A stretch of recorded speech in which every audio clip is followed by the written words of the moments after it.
Every once in a while, you run into a game that you really want to be good, but it just isn't up to the task.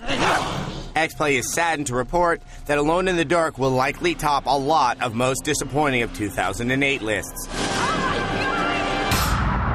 Full name, please? Edward Hornby, the original survival horror protagonist, Miss me? finds himself in New York City's Central Park, surrounded by demons and madness and lacking any memory whatsoever. My God.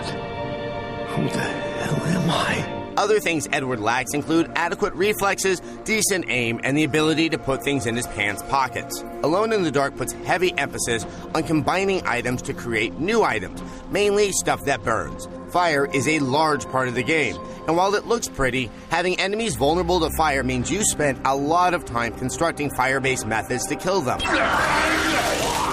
This requires you to fumble with the awkward jacket inventory, which is limited and does not pause the game when you access it. Combat thus degenerates into hoping your current stock of items takes care of everyone attacking you. Otherwise, you get hit a lot while you run around trying to pour gasoline on your gun to create flaming bullets. Not only are they silly, they don't even work very well.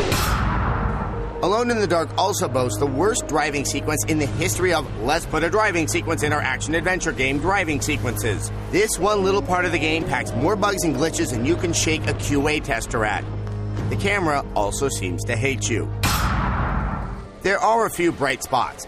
The music is excellent. Setting a horror game in an open environment is pretty cool, and the DVD menu feature that lets you skip around throughout the game will keep you from getting stuck and missing the rest of the story. But the story is frankly sort of boring, so you may just prefer to stop playing. Who said you could talk? To be honest, we don't like the fact that we don't like this game. This is not just some run-of-the-mill shovelware title.